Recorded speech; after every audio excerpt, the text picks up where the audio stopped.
For the third time in the past 5 seasons, Man United takes on Real Sociedad in the UEFA Europa League. Well, this time around, the story is different. Whereas Man United has drawn once and won the other 2 at Real Sociedad, this time, first of all, United is injury-ravaged.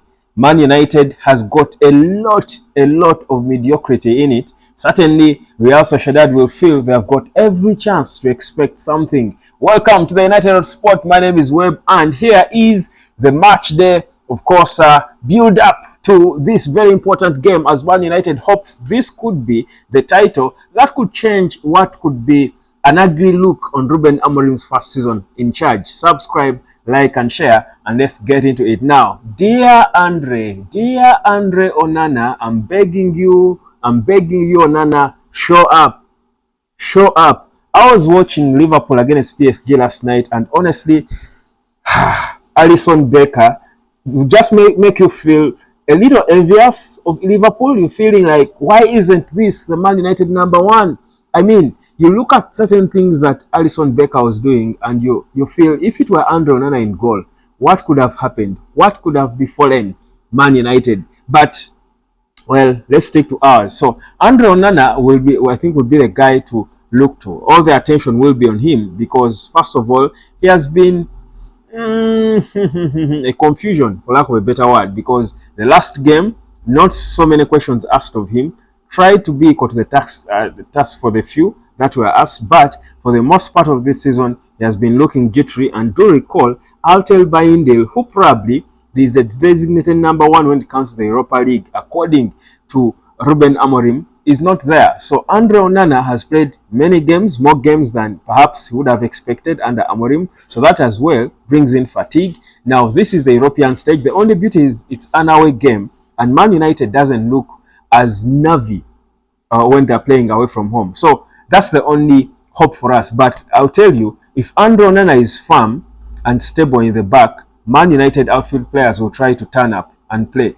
One of the basic reasons for me why we look shaky against almost every opponent is because we've got a shaky number 1. When the number 1 is shaky, the nerves spread into the entire team by osmosis. Anyway, getting proper into the game talk. So, I've been trying to think of what this game means for Ruben Amorim, and quite frankly, I feel like it means everything, and we do know that, of course, even if Man United, were ejected at this stage because it's a double a home and away encounter. But even if Man United were ejected at this stage, Amorim wouldn't be sacked. But in a way, for his own confidence and belief as a coach, I mean, we're talking a guy who had gone 11 consecutive wins at Sporting CP before joining Man United. For himself, for his confidence, for his swagger and and belief in him and what he's doing, he needs to be winning games. You don't lose to Fulham, fail to knock out Fulham, you're defending champions of the FA Cup, you fail to knock out Fulham, next game you travel to Real Sociedad. No one cares, by the way, if you traveled with 18 players and the team is a bit numerically disadvantaged. No one will really care.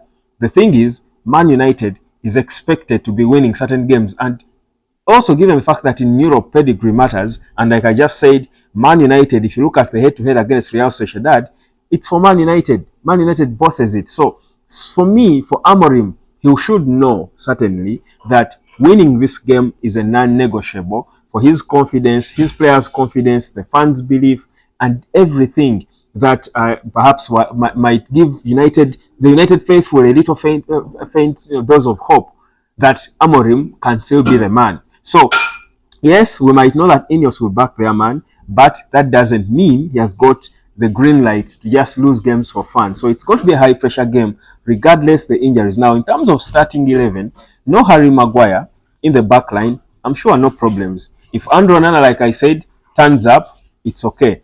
All the defenders Man United have got the potential. They've gotten it in them to keep a clean sheet against Real Sociedad. Sociedad doesn't have the most lethal strikers, you will see.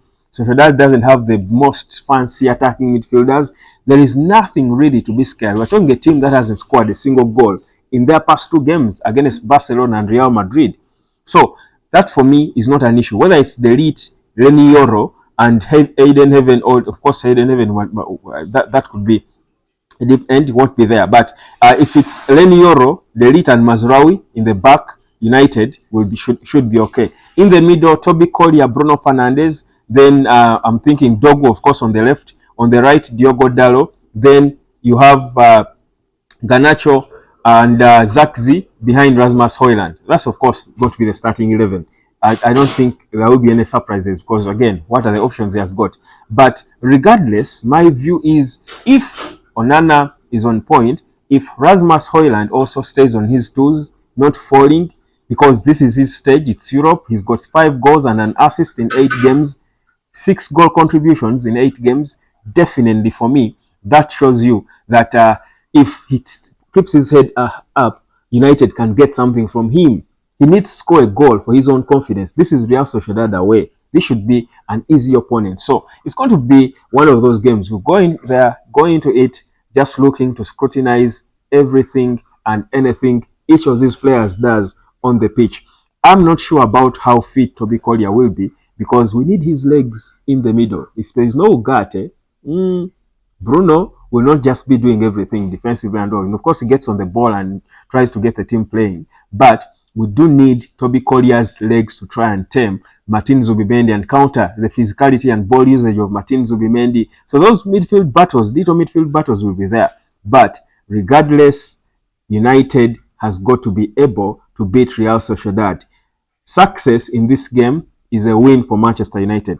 Anything short of that will not be celebrated, will not be, and it should be a comfortable win if there is anything like that for Man United. But away from home, United should be able to grind out a comfortable win because there are no jitters away from home.